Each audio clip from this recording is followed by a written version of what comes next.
Hi everybody, and thanks for joining us this week on Up in the Air. I'm Hunter Williams. And I'm Casey Lehecka. We have plenty to talk about this week, a blizzard wrap-up, Hurricane Alex, and features on potholes. That's right. Nathan will stop by later with the details on what kind of weather we can expect going forward. We'll have all that and more in just a bit, but first, here's Update in the Air.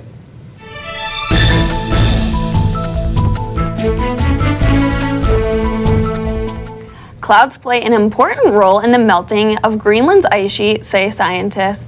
A team of scientists from the University of Leuven in Belgium have found that clouds are raising the temperature of the Greenland ice sheet by up to 3 degrees, contributing to almost 30% of the sheet's melting, according to a study published Tuesday in the journal Nature Communications. With climate change at the back of our minds and the disastrous consequences of a global sea level rise, we need to understand these processes to make more reliable projections for the future. Christoph van Tricht, a University of Leuven graduate and lead author of the study, said in a press release, "Clouds are more important for that purpose than we used to think."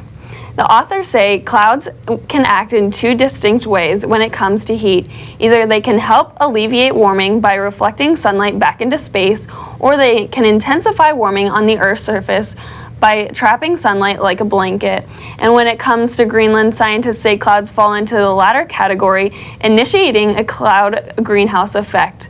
The connection between cloud cover and ice sheet melt previously had been left unexplored because of inadequate technology. 2 weeks ago, Hurricane Alex became the earliest hurricane in the North Atlantic since 1938, and only the 4th January hurricane in 150 years of record keeping. Hurricanes typically need warm water to form and strengthen, and the North Atlantic hurricane season begins in June and continues through late November. According to NASA, Alex formed in an area where sea surface temperatures are about half a degree to 1 degree above average for this time of year at roughly 71 degrees Fahrenheit. Generally, hurricanes require sea surface temperatures in the upper 70s, according to a National Hurricane Center forecaster. Alex was the result of upper atmospheric temperatures that were much colder than average, especially relative to the sea surface temperatures, producing the convective instability that allowed Alex to become a hurricane. Geologists studying satellite imagery of the remote Princess Elizabeth Land in East Antarctica, one of the largest unsurveyed land surfaces on Earth, have discovered evidence of a massive subglacial canyon system buried beneath the ice. Tipped off by the physical hints, the team of researchers utilized radio echo sounding to peer through the ice. What they found is a huge find for geologists, a canyon system believed to be more than 685 miles long and as much as a sixth of a mile deep. In some places, the measurements failed simply because they were too deep to be recorded. Linked to the canyons, a large subglacial lake may exist that may be the last remaining large subglacial lake to be discovered in Antarctica. The authors write in a magazine titled Geology. It's estimated that this subglacial lake alone may cover as much as 480 square miles. The geologists believe the canyon system was likely carved out by water. Because it is so ancient, however, it is not clear if it formed before or after it was entombed in ice. Should the initial study's results be verified, Princess Elizabeth Canyon System will take the title of the largest ever discovered, dwarfing the Grand Canyon and stealing the crown from Greenland's Grand Canyon, which is 460 miles, itself buried under thick ice. A more comprehensive radioactive sounding analysis of the remote region is expected to be completed later this year. A major earthquake rattled the Alaskan coastline early Sunday morning on the 24th. The 7.1 magnitude quake occurred at 1:30 a.m. local time, with an epicenter located about 162 miles southwest of Anchorage.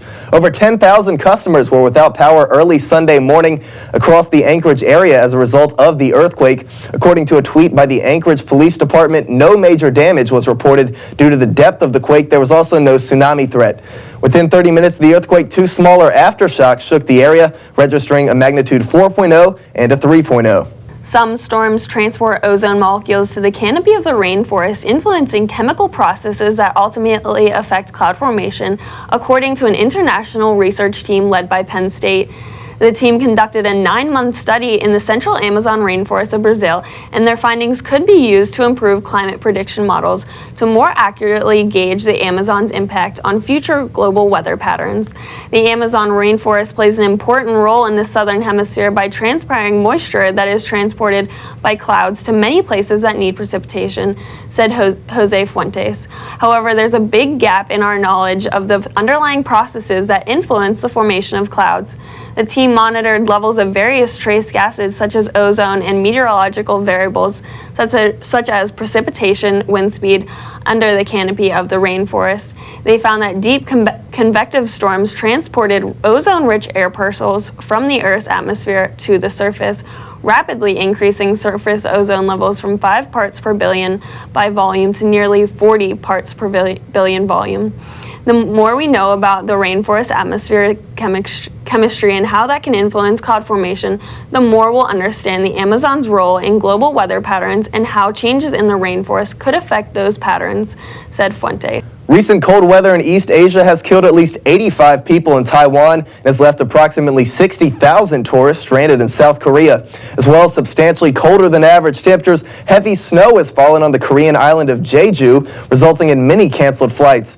The cold weather has also impacted Hong Kong, southern China, and Japan. Parts of southern China that rarely see snow got in on the action, and the Japanese island of Okinawa saw sleet for the first time since beginning observations.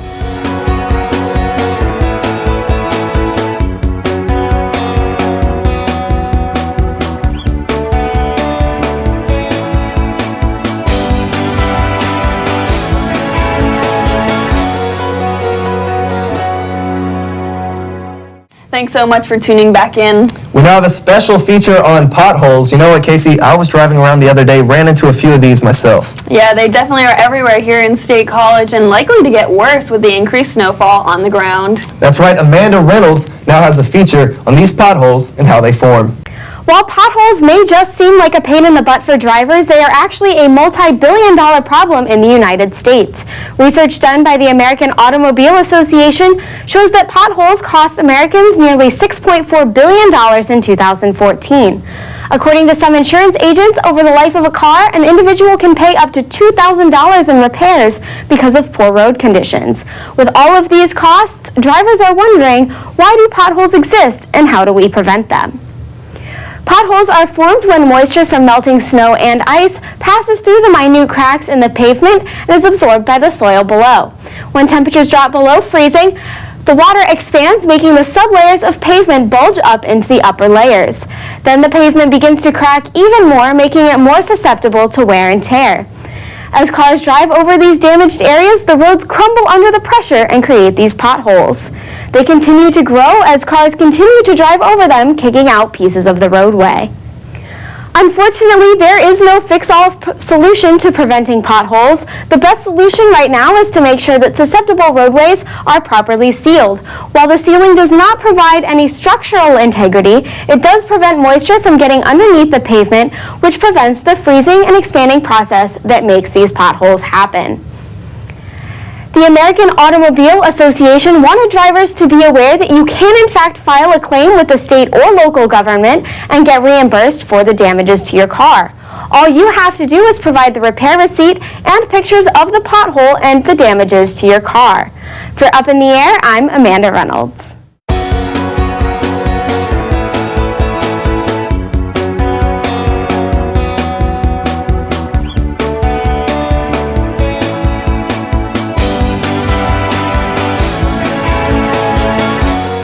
Thanks so much for tuning back in. Nathan is standing by right now at the climate wall. Nathan, we saw quite the storm over the weekend. Looks like we just missed out on some of the highest totals. That's right, Hunter. We only saw about 8 inches here in State College, but it was a different story for other portions of the Middle Atlantic and Northeast. In fact, not too far from State College, we saw some pretty high amounts just to our south, over a foot. And across the Mid-Atlantic, even more than that. Allentown, Pennsylvania, 31.9 inches of snow. Kennedy Airport in New York, over 30 inches as well. Harrisburg, Pennsylvania, only about an hour from State College, picked up a foot and a half more than us, 30.2 inches. That broke a old record in Harrisburg for the most snow from a single storm, which was 25 inches back in 1983.